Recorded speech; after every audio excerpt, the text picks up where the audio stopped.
नमस्कार दोस्तों, पन्ना competition classes में आपका एक बार फिर से स्वागत करता हूं। मैं राजेश अग्रवाल लेक्चर नंबर 21 के साथ। इसके पहले जो मैंने डाला था वो प्रैक्टिस सेट डाला था 12 क्वेश्चंस का। आशा है आपको पसंद आया होगा। आज अपन प्रबंध का तीसरा भाग अर्थात स्टाफिंग या नियुक्तिकरण या स्टाफ रखने का पहला पार्ट जो है वो देखने वाले हैं। इसके पहले अपन दो फंक्शन कर चुके हैं, प्लानिंग एंड ऑर्गेनाइजिंग, नियोजन तथा संगठन। आज बात करेंगे स्टाफिंग। इस पार्ट 1 में अपन बात करने वाले हैं परिचय, परिभाषा, विशेषताएं एवं महत्व। स्टाफिंग का परिचय, स्टाफिंग की परिभाषाएं, स्टाफिंग की विशेषताएं और स्टाफिंग के महत्व। पहला आर्टिकल देखते हैं, परिचय। तो नियुक्तिकरण या स्टाफिंग जो है प्रबंधन का तीसरा कार्य है। जब संगठन का संरचनात्मक ढांचा बन जाता है, ऑर्गेनाइजेशनल स्ट्रक्चर बन जाता है, उसके बाद उस ढांचे में किस कर्मचारी को कहां सेट करना है, यह क्रिया स्टाफिंग कहलाती है। जब एक बार संगठन का संरचनात्मक ढांचा बन जाता है तो उस ढांचे में किस कर्मचारी को कहां सेट करना है, यह क्रिया स्टाफिंग या नियुक्तिकरण कहलाती है। इसे ऐसा समझ सकते हैं कि बस की बॉडी बन गई है, जो बस होती है उसकी बॉडी बन गई है। अब ड्राइवर की सीट कहां रखनी है, कंडक्टर की सीट कहां रखनी है, महिला सवारी की सीट कहां रखनी है, दिव्यांग सीट कहां रखनी है और उन सीटों पर किसको बैठाना है, यह तय करना ही क्या है, स्टाफिंग है। ठीक है, ये एनालॉजी बताई है मैंने, बस की बॉडी बनना। ठीक है, ये कंडक्टर की सीट कहां रखनी है, महिला सवारी सीट कहां, दिव्यांग सीट कहां रखनी है और किसको कहां बैठाना है, यह तय करना स्टाफिंग है। इसके बाद किसी संगठन में इन्हें मानव संसाधन या ह्यूमन रिसोर्स कहते हैं। जो स्टाफ होता है उन्हें मानव संसाधन या ह्यूमन रिसोर्स कहते हैं। अच्छे कर्मचारियों को आकर्षित करने, उन्हें बनाए रखना तथा उनसे बेहतर उत्पादन लेना स्टाफिंग का मूल मंत्र है। अच्छे कर्मचारियों को अपनी कंपनी में बुलाना, उन्हें कंपनी में लंबे समय तक बनाए रखना तथा उनसे बेहतर उत्पादन लेना स्टाफिंग का मूल मंत्र है, नियुक्तिकरण का मूल मंत्र है।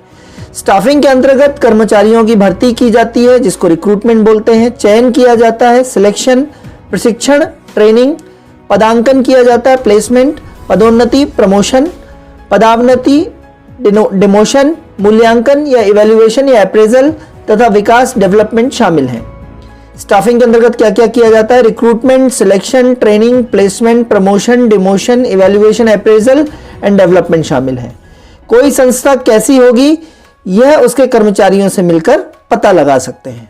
ऑर्गेनाइजेशनल कल्चर कैसा होगा उस वहां के कर्मचारियों से मिलकर पता लगा सकते हैं। ठीक है, तो यह था परिचय स्टाफिंग का। अब बात करते हैं परिभाषा।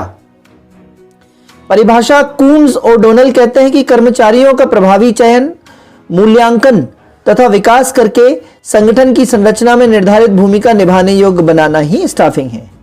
कर्मचारियों का प्रभावी चयन करिए, उनका मूल्यांकन करिए, उनका विकास करिए और संगठन की संरचना में उनको फिट भूमिका में बैठाइए ताकि वो अपनी भूमिका निभा सकें। और यही करना ही क्या कहलाता है, स्टाफिंग कहलाता है। ये बोलते हैं कून्स ओडोनेल।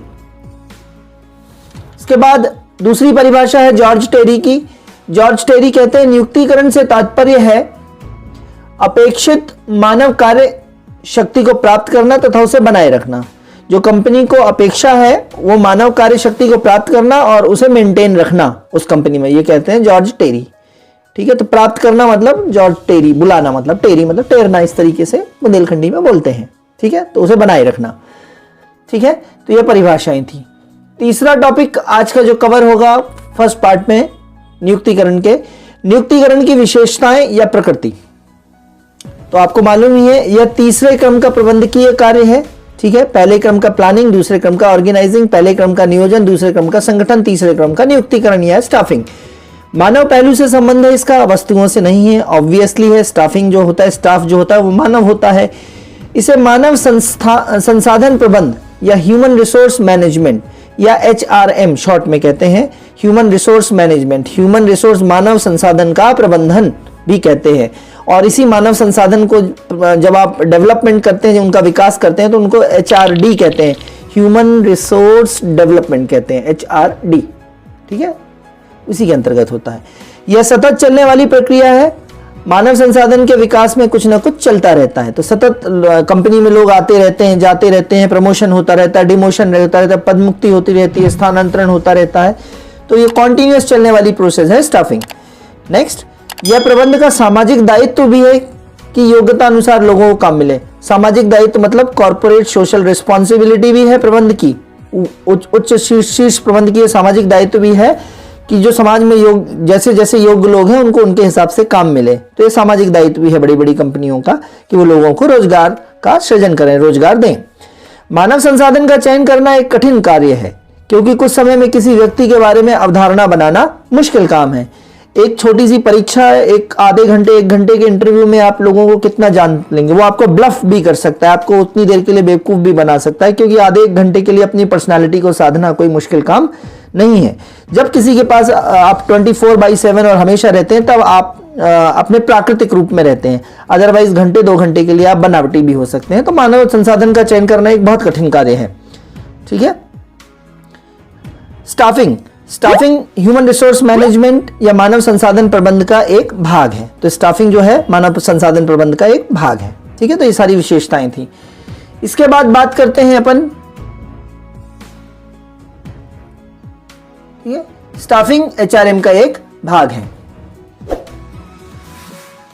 इसके बाद बात करते हैं नियुक्तिकरण या ह्यूमन रिसोर्स मैनेजमेंट का महत्व। तो मानव ही किसी संगठन की सबसे अमूल्य संपत्ति होते हैं।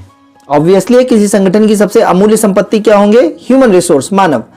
कहते हैं कि आप वेतन देकर या पैसे देकर किसी का श्रम तो खरीद सकते हैं, किसी के श्रम के घंटे तो आवर्स तो खरीद सकते हैं, लेकिन उसकी ईमानदारी आप पैसे देके नहीं खरीद सकते, है ना। कई लोग ऐसे होते हैं कि 2-2 लाख रुपए सैलरी पाते हैं मंथली, लेकिन वो तब भी भ्रष्टाचार करते हैं। कंपनी के प्रति भी करते हैं, जनता के प्रति भी करते हैं, सरकार के प्रति भी करते हैं, पब्लिक के प्रति भी करते हैं। ठीक है। तो कहते हैं कि आप वेतन और पैसे देकर किसी का श्रम तो खरीद सकते हैं, लेकिन उसकी ईमानदारी पैसे से नहीं खरीदी जा सकती, वो तो अंदर से ही आती है व्यक्ति के। अतः कर्मचारियों से ईमानदार तरीके से बेहतर काम लेना ही ह्यूमन रिसोर्स का मैनेजमेंट है। कर्मचारियों से ईमानदार तरीके से और अच्छे से अच्छा काम लेना, यही ह्यूमन रिसोर्स या मानव संसाधन का प्रबंधन कहलाता है। दोस्तों, क्या आप भी लगातार तैयारी के कारण नहीं बना पा रहे हैं अपने मैनेजमेंट सब्जेक्ट के प्रॉपर नोट्स? तो ज्वाइन कीजिए हमारे पटवारी मैनेजमेंट सब्जेक्ट के कंप्लीट कोर्स को, जिसमें आपको मिलेगा recorded classes, all lecture PDF notes, test series. यह केवल इसकी फीस केवल 99 रुपए है। तो अभी व्हाट्सअप कीजिए इस कोर्स को ज्वाइन करने के लिए 90 39 53 44 79 पर। ठीक है दोस्तों, आपको लेक्चर कैसे लग रहे हैं, पसंद आ रहे हैं, तो आप लाइक, सब्सक्राइब और शेयर करें, और आपको जो जो मैं अपलोड करता हूं वो तुरंत आपको मिले, इसके लिए बेल आइकन जरूर प्रेस करें और कमेंट्स जरूर डालें। ठीक है। फिर ह्यूमन रिसोर्स मैनेजमेंट के निम्न महत्व है, जैसे संगठन की प्रकृति हेतु मानव संसाधन का प्रबंधन किया जाना चाहिए। फिर बाजार तकनीक की स्थिति बदलने पर मानव श्रम की आवश्यकता होती है।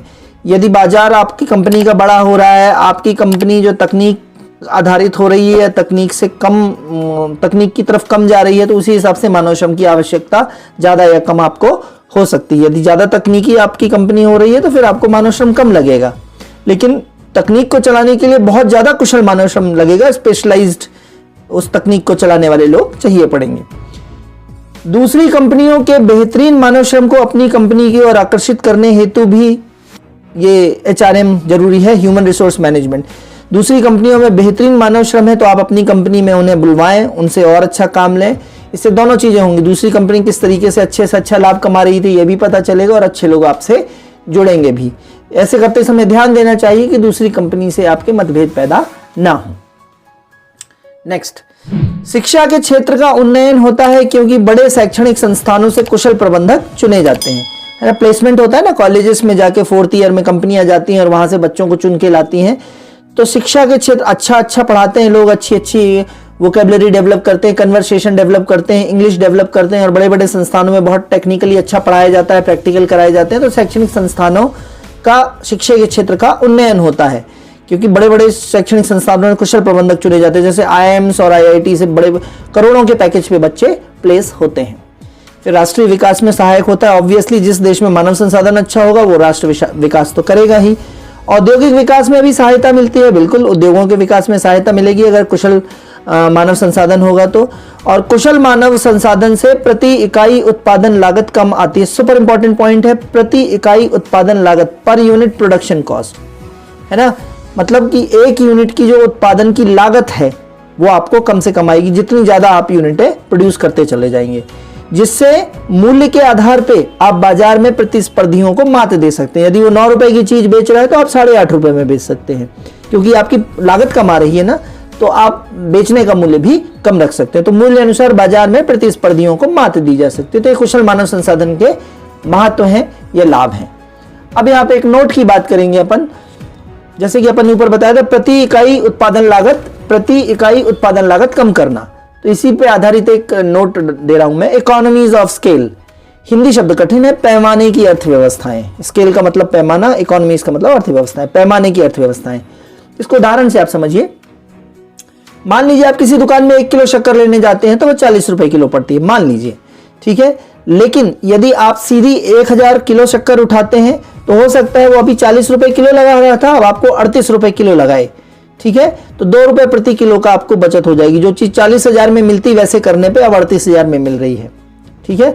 अर्थात क्रय करना किसी भी चीज को या किसी भी चीज का उत्पादन करना जब बल्क में हो, जब बड़ी मात्रा में हो, तो प्रति इकाई क्रय या उत्पादन लागत में कमी होती है। जितनी ज्यादा यूनिट आप प्रोड्यूस करेंगे उतना हर एक यूनिट का प्रोडक्शन कॉस्ट जो है, लागत है, वो कम होती चली जाएगी, है ना। एक टीवी बनाने के लिए इतनी बड़ी कंपनी डालेंगे तो आप अरबों के नुकसान में चले जाएंगे। लेकिन वैसे में लाखों टीवी बनाएंगे आप, तो प्रोसेस तो वही है, रॉ मटेरियल भी वही है, तो जितनी ज्यादा टीवी बनाते चले जाएंगे आप, उतना ज्यादा आपका लागत जो है, उत्पादन की लागत कम होती चली जाएगी। इसी को बोलते हैं इकोनॉमीज ऑफ स्केल। कोई भी काम बल्क में करना, बड़ी मात्रा में करना, है ना, इसे ही बड़ी मात्रा में आर्थिक लाभ होना अर्थात इकोनॉमीज ऑफ स्केल कहते हैं। मैं यहाँ पे देता हूँ आपको, जैसे खाने का होटल है ना, भोजनालय है, तो भोजनालय में भोजनालय वाला जो है वो 2 किलो आलू मान लो उसके यहाँ होटल में रोज लग जाते हैं, तो 2 किलो आलू रोज खरीदेगा तो 20 रुपए किलो के हिसाब से 40 रुपए के आलू पड़ जाएंगे। किंतु साप्ताहिक बाजार या हाट बाजार से 100 किलो आलू का बोरा एक साथ खरीद लाएगा तो हो सकता है 100 किलो आलू 15 रुपए के भाव से पड़ जाए उसको, यानी कि 1500 रुपए के पड़ जाए, 500 रुपए का फायदा हो जाए उसको, ठीक है। तो इसको बोलते हैं इकोनॉमी से। और पूरा धंधा जो है वो इसी का खेल है। मतलब जो इकोनॉमीज ऑफ स्केल के कंसेप्ट को समझ गया वो 10 पैसे पे धंधा कर लेगा, है ना, और जो है बाजार का सिकंदर हो जाएगा, ठीक है। तो ये ध्यान रखना। इसी के साथ आज का लेक्चर यहाँ पे मैं समाप्त करता हूँ।